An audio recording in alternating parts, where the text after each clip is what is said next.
اعوذ باللہ من الشیطان الرجیم، بسم اللہ الرحمن الرحیم۔ اللہ تبارک و تعالیٰ کے نام سے شروع جو بڑا مہربان نہایت رحم کرنے والا ہے۔ دجال کون ہے اور یہ کب دنیا میں آئے گا اور اس کی شکل و صورت کیسی ہوگی اور اس بدبخت کا مقابلہ کون کرے گا؟ دجال کا ذکر قرآن پاک میں بھی آیا ہے کہ جب دجال آئے گا تو قیامت برپا ہو جائے گی۔ دجال کے بارے میں ہر نبی اپنی اپنی امتوں کو اس کے آنے کی نشانیاں بتائی ہیں کہ دجال دنیا میں صرف 40 دن رہے گا، ایک دن ایک سال جتنا، دوسرا دن ایک مہینے جتنا اور تیسرا دن ایک ہفتے کے برابر ہوگا۔ جو باقی دن ہوں گے وہ معمول کے مطابق گزریں گے۔ دجال ایک جھوٹا اور اعلی درجے کا ڈرامے باز ہوگا۔ وہ دنیا میں اسلام قائم کرنے کا دعویٰ کرے گا۔ دجال یہودی نسل سے ہوگا جس کے دونوں پاؤں ٹیڑھے اور رنگ گندمی ہوگا۔ اس کے جسم پر بہت زیادہ بال ہوں گے، سر کے بال حبشیوں کی طرح ہوں گے۔ دجال ایک آنکھ سے کانا ہوگا اور ناک بہت تیز چونچ کی طرح ہوگی، اور دجال کی آنکھ سوئی ہوئی ہوگی، مگر پھر بھی وہ ہر طرح کی صورتحال سے واقف ہوگا۔ وہ بہت ہی عبرتناک ہوگا۔ دوستو، دجال کے ماتھے پر ایک لفظ لکھا ہوگا جس کو ہر انسان پڑھ سکے گا۔ وہ لکھا ہوا لفظ کافر ہوگا۔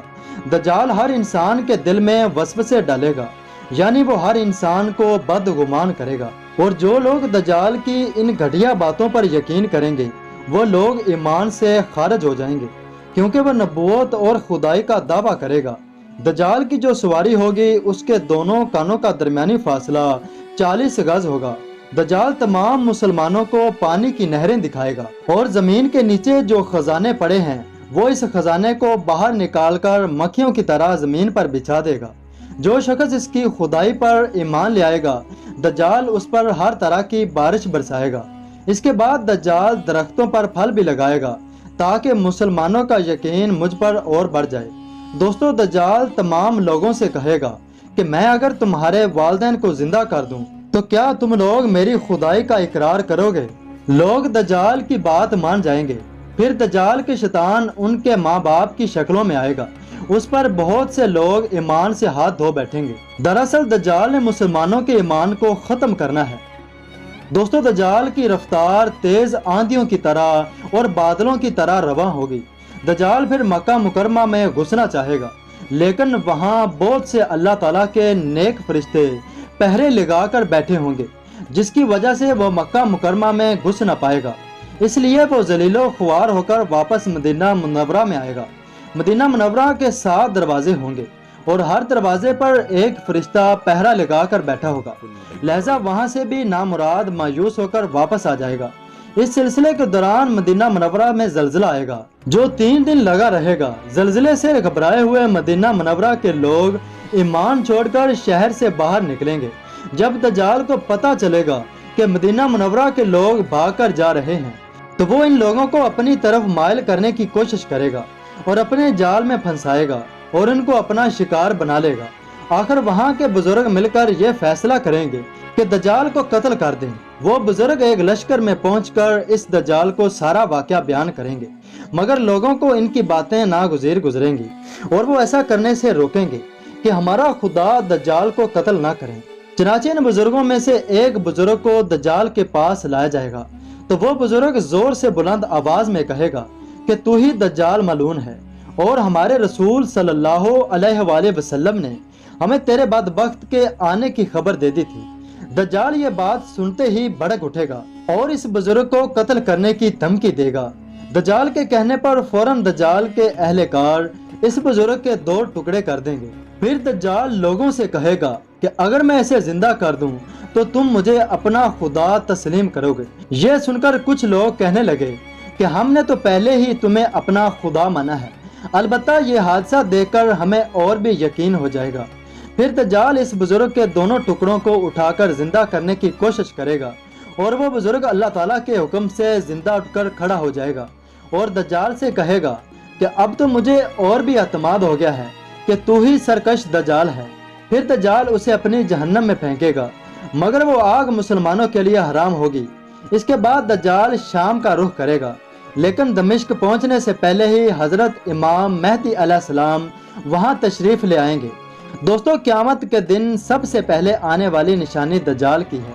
قرآن پاک میں فرمانے باری تعالیٰ ہے، یعنی اور ان میں سے کوئی ہے جو صدقہ خیرات تقسیم کرنے پر اعتراض کرتا ہے، اگر انہیں ان صدقات میں سے کچھ دے دیا جائے تو وہ خوش ہوتے ہیں، اگر انہیں کچھ نہ ملے تو ناراض ہو جاتے ہیں۔ ایک شخص خارجیوں کا بانی جسے خرقوس بن زبیر کے نام سے جانا جاتا ہے، ایک مرتبہ حضرت محمد صلی اللہ علیہ وآلہ وسلم مال غنیمت تقسیم فرما رہے تھے تو ایک شخص ذوالخویسرہ نے کہا کہ یا رسول اللہ صلی اللہ علیہ وآلہ وسلم عدل کیجئے، تو رسول کریم صلی اللہ علیہ وآلہ وسلم نے فرمایا کہ اگر میں عدل نہیں کروں گا تو اور کون کرے گا۔ اس وقت حضرت عمر رضی اللہ تعالیٰ عنہ بھی آپ صلی اللہ علیہ وآلہ وسلم کے ساتھ تھے، تو حضرت عمر رضی اللہ تعالیٰ عنہ نے فرمایا کہ یا رسول اللہ صلی اللہ علیہ وآلہ وسلم مجھے اجازت دیں کہ میں اس بدبخت کی گردن اڑا دوں، تو حضور صلی اللہ علیہ وآلہ وسلم نے فرمایا کہ اے عمر نہیں، ہم ایسا نہیں کریں گے۔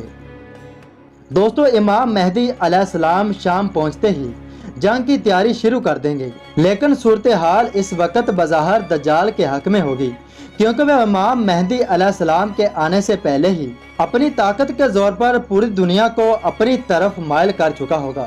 مگر اللہ کی رحمت اور سچی ذات پر سب کو یقین ہے کہ حضرت امام مہدی علیہ السلام دمشق میں دجال کے ساتھ جنگ لڑنے کی تیاری کر رہے ہوں گے۔ تمام مسلمان نمازوں کی ادائیگی دمشق کی خوبصورت جامع مسجد اموئی میں ادا کر رہے ہوں گے۔ حضرت امام مہدی علیہ السلام دجال کو پھر اپنی فوجی سرگرمیوں کا مرکز بنائیں گے۔ حضرت امام مہدی علیہ السلام ایک دن نماز پڑھانے کے لیے جائے نماز کی طرف جا رہے ہوں گے کہ فوراً حضرت عیسیٰ علیہ السلام دجال کے پاس نازل ہوں گے۔ نماز ادا کر کے تمام لوگ دجال سے جنگ لڑنے کے لیے نکل جائیں گے۔ دجال جب حضرت عیسیٰ علیہ السلام کو اپنے قریب کھڑا دیکھے گا تو اس طرح گھلے گا جیسے نمک پانی میں گھل جاتا ہے۔ پھر حضرت عیسیٰ علیہ السلام آگے دجال کی جانب بڑھیں گے اور اس ملعون دجال کو قتل کر ڈالیں گے۔ اس وقت ایسی صورتحال ہوگی کہ ہر درخت اور ہر پتھر سے یہ آواز آئے گی کہ اے روح اللہ، ہمارے پیچھے یہودی چھپا ہوا ہے۔ چنانچہ وہ دجال کے ساتھیوں میں سے بھی کسی کو نہیں چھوڑیں گے۔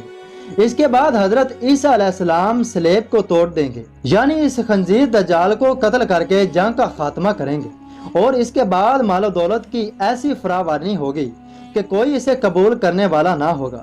لوگ ایسے دیندار ہو جائیں گے کہ ان کے قریب ایک سجدہ خدا کی بارگاہ میں دنیا کی تمام دولت سے بہتر ہوگا۔ دوستو، دجال فتنہ سے آگاہی تمام انبیاء علیہ السلام کی سنت ہے، اور اس سنت کو زندہ رکھنا ہم سب مسلمانوں کا فرض ہے۔ اس لیے ہماری اس ویڈیو کو زیادہ سے زیادہ شیئر کریں اور لائک کریں۔ ملتے ہیں ایک نئی ویڈیو کے ساتھ، تب تک کے لیے اللہ نگہبان۔